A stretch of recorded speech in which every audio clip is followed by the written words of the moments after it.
तुझे भूलना भी जो चाहूँ तुझे दिल इजाजत नहीं दे, तू लिखी है सांसों पे मेरी सब खुशा है तुझी से।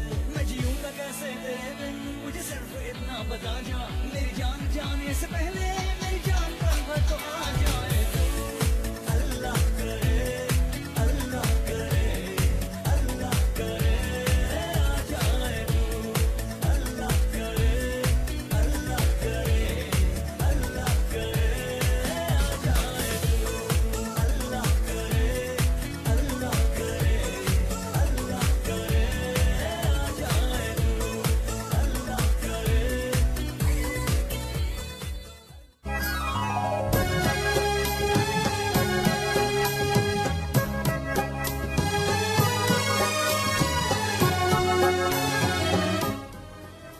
आवाज़ दिल में घर करने का हुनर जानती है और यही आवाज़ लेकर हम आप तक आना चाहते हैं।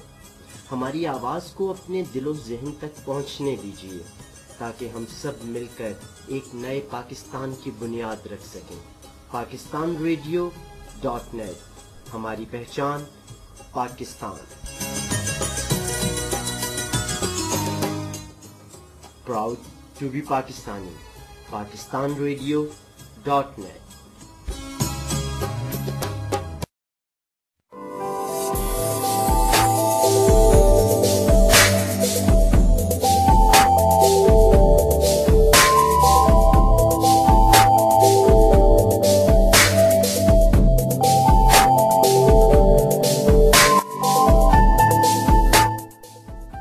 Welcome back listeners to the show Adjust by Dilkar मैं चाहूँ with your RJ Sidra Ahmad.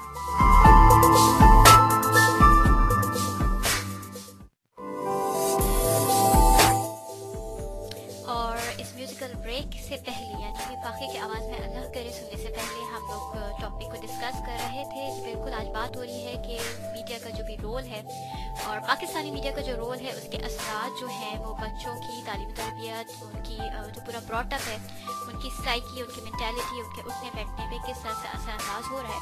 क्योंकि मुझे याद है कि जब हम लोग छोटे हुआ करते थे उस वक्त ज़ाहिर है कि सिर्फ PTV की ही सर्विसेज अवेलेबल थी। थोड़े से और ग्रो अप हुए तो प्राइवेट चैनल्स कुछ लॉन्च हुए, STN और NTM वगैरह का ज़माना था।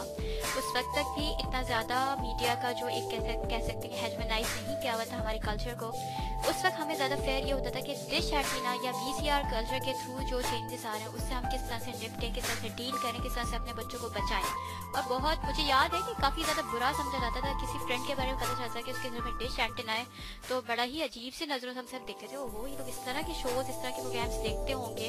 और कोई सेंसरशिप ज़ाहिर नहीं हुआ करती थी उस ज़माने में। डिश एंटीना पे तो सारी दुनिया के चैनल्स अवेलेबल होते थे और बहुत ही अजीब सा उस बंदा या उस बंदी की जो इमेज होता था जहन में बन जाता था कि शायद ये लोग बहुत ज़्यादा ओपन माइंडेड किसी की फैमिली को बिलोंग करते हैं या इनके फैमिली का एनवायरनमेंट किस तरह का है कि लोग डिश एंटीना देख रहे होते हैं या VCR पे बहुत ज़्यादा मूवीज़ देख रहे होते हैं और मोस्टली इंडियन मूवीज़ होती हैं।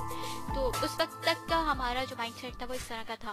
लेकिन ग्रेजुअली वही वाली बात होती है कि जब बुराई बहुत ज़्यादा आम हो जाए तो तुम्हें बुराई महसूस ही नहीं होती, उसमें कोई चीज़ ऐसी फील नहीं होती है। शुरू में आप थोड़ा सा बुरा मानते हैं, रिजस्ट करते हैं, आहिस्ता आहिस्ता करके खुद ही उसमें से इन्वॉल्व होके उसको बुरा समझना ही भूल जाते हैं। और शायद हम इसी स्टेज पर पहुँच चुके हैं, हम में अक्सरियत अब इन चीज़ों को इतना बॉदर नहीं करती। और अगर कोई ऐसी बात कर रहा हो तो ज़्यादातर लोग बोर हो, या तो चैनल स्विच कर देते हैं या फिर सुनना नहीं चाहते या फिर कहते हैं कि इट्स ओके, हर ज़माने में ऐसा होता है और फिर उसके बाद खुद ही सब चीज़ें सेटल डाउन होती हैं। लेकिन इतना याद ज़रूर रखना चाहिए कि कोई भी चीज़ खुद ही सेटल डाउन नहीं होती है, उसके लिए हमें ही कुछ ना कुछ करना पड़ता है, कोई ना कोई इनिशिएटिव लेना पड़ता है, तभी जाके चीज़ें सेटल डाउन होती हैं।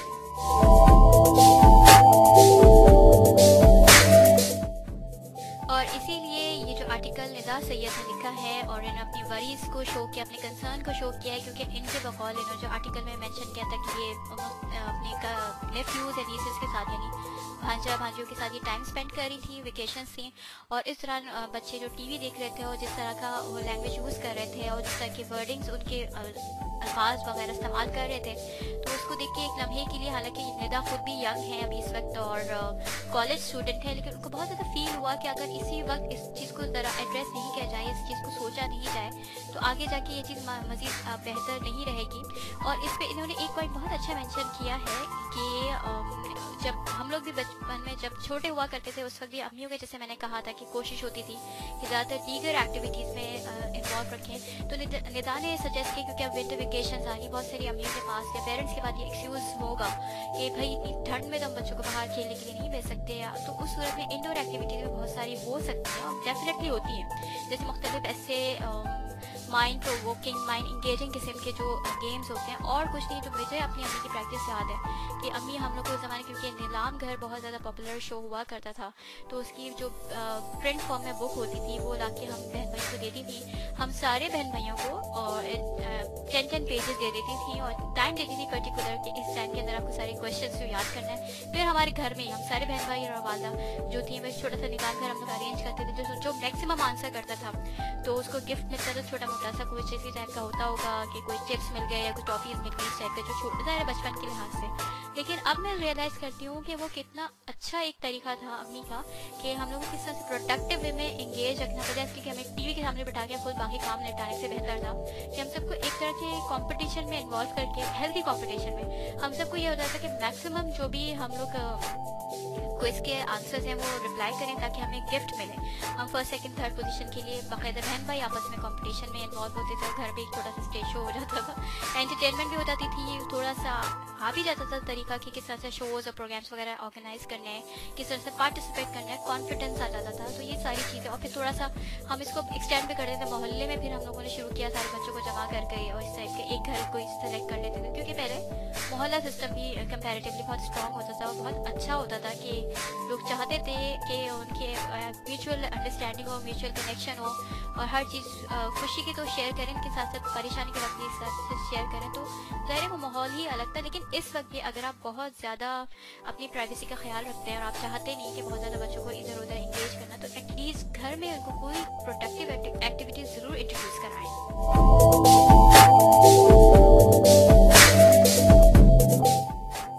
और जैसे क्विज़ेस है यानी इन्फॉर्मेशन वगैरह जो है वो बच्चों को दें और फिर उनको याद करने के मतलब टास्क दें बच्चों को, और उनको ये कहें कि ये आपका टेस्ट होगा या इस तरह का कॉम्पिटिशन, या अगर कोई आपको बच्चों को ऑलरेडी कोई आप कमिटेड हैं, गिफ्ट देना चाह रहे हैं, तो उसके साथ कोई कंडीशन लगा दें कि ओके अगर ये घर में मैं क्विज़ करता हूँ और ये करती हूँ और इसके बाद जिसमें मैक्सिमम नंबर्स में तो ये गिफ्ट जो है उस बच्चे को मिलेगा। तो यकीनन इस हेल्दी कॉम्पिटिशन के सारे बच्चे पूरी अपनी जान लगा देंगे, क्योंकि गिफ्ट अगर चाहिए होता है। क्योंकि आजकल ये भी थोड़ी सी प्रॉब्लम है कि इधर बच्चे ने मुँह से बात निकाली और विदाउट एनी पर्सनल एफर्ट या टू मच एफर्ट हम उसको उठा के वो चीज़ ग्रांट कर देते हैं।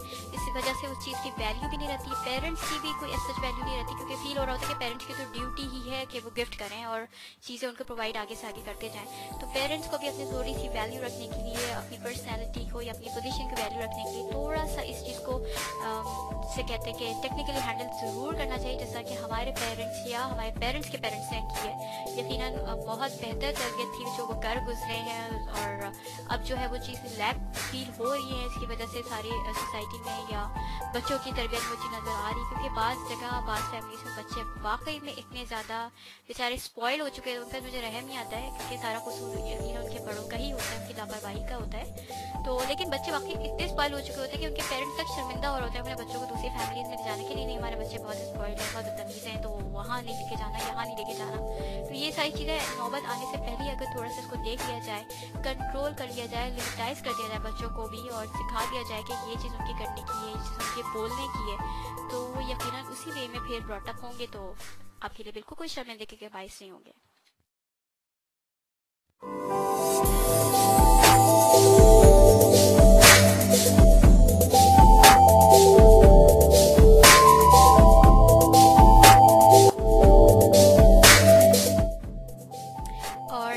के आर्टिकल के हवाले से मज़ीद बात होगी और मैसेजेस भी शामिल होंगे, लेकिन फ़िलहाल मैं आपको एक और बहुत ही ज़बरदस्त सा साउंड ट्रैक सुनाने की तरफ लेके जा रही हूँ। और ये साउंड ट्रैक मैंने कभी किसी शो में नहीं प्ले किया। आई डोंट नो कि आप इसको ऑलरेडी सुन चुके हैं। बोल मूवी के कुछ सॉन्ग्स बहुत ज़्यादा प्ले हो चुके हैं, लेकिन आई गेस ये सॉन्ग इतना ज़्यादा प्ले नहीं हुआ है, लेकिन स्टिल इट्स टू गुड। तो आप इसको सुनेंगे यकीनन एंजॉय करेंगे। अहमद जहां से वो शुजा हैदर की आवाज़ में बोल मूवी जो कि शोएब मंसूर की तरफ से ब्लॉकबस्टर मूवी है, उसकी एंडिंग इस सॉन्ग पे हुई है। तो ये सॉन्ग को सुने और एंजॉय करें। फिर मैं दोबारा से शो को कंटिन्यू करें।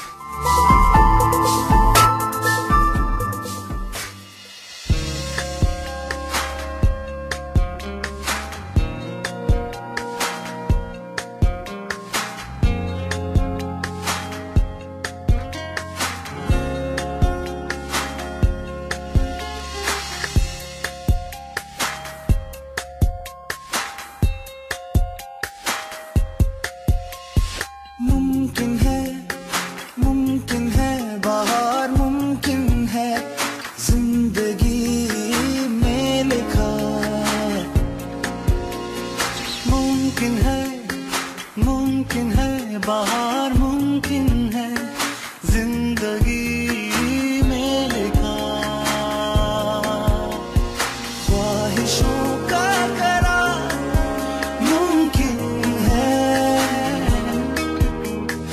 एक नई बार बार मुमकिन है, हो मुमकिन है बाहर मुमकिन है जिंदगी में लिखा।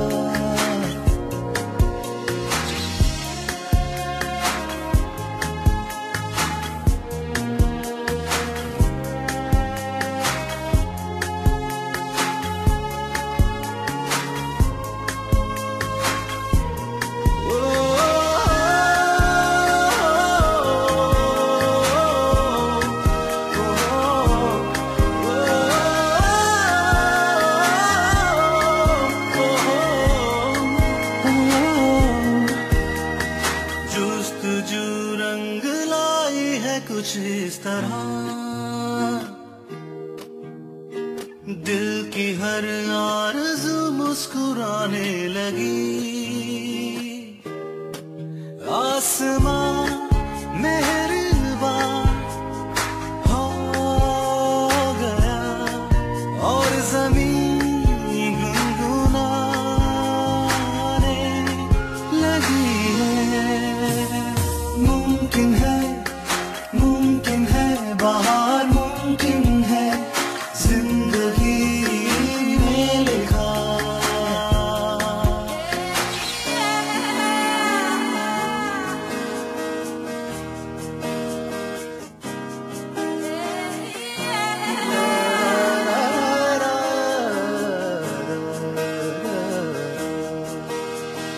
खुशनुमा दिलरुबा चूड़ियां पहन कर हर कलाई छनकने खनकने लगी। कानों की बालियां बोल उठी हैं, गीत होठों पे यूं आने लगे हैं। मुमकिन है बाहर मुमकिन है जिंदगी में लिखा।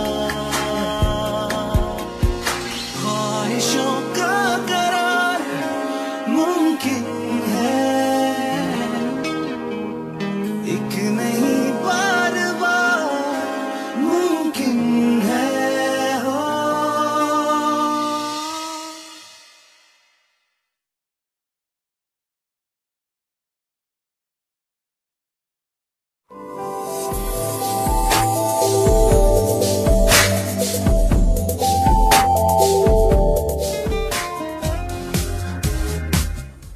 PakistanRadio.net, हमारी पहचान पाकिस्तान।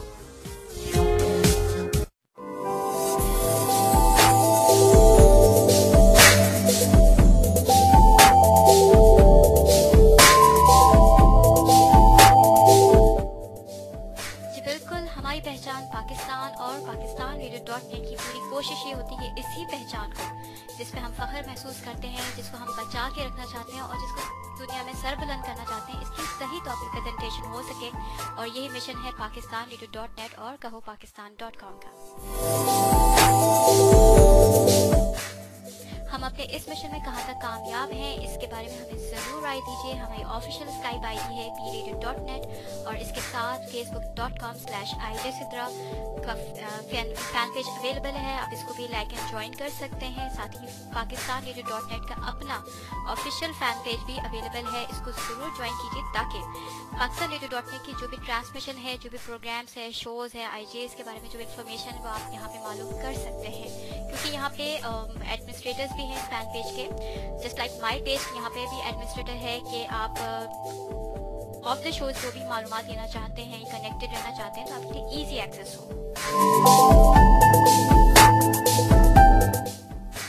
और बोल मूवी से ज़बरदस्त सॉन्ग, क्योंकि मुझे ये इसकी जो टैग लाइन है या पंच लाइन जिसे कह सकते हैं बहुत ज़्यादा क्लिक की है। मुमकिन है बाहर मुमकिन है। बिल्कुल, जब भी हम किसी इशू के बारे में बात करते हैं, किसी भी प्रॉब्लम को रेज करते हैं, उसका मतलब या मकसद महज ये नहीं होता कि हम एक तरह से मायूसी फैला रहे हैं, बददिली फैला रहे हैं या सिर्फ बुराइयाँ कर रहे हैं। यकीनन एक पॉइंट ऐसा आता है कि जब आप सुनते हैं कि ओहो कुछ भी अच्छा नहीं हो रहा तो इसको सुनने या समझने की जरूरत ही क्या है, जो होगा देखा जाएगा।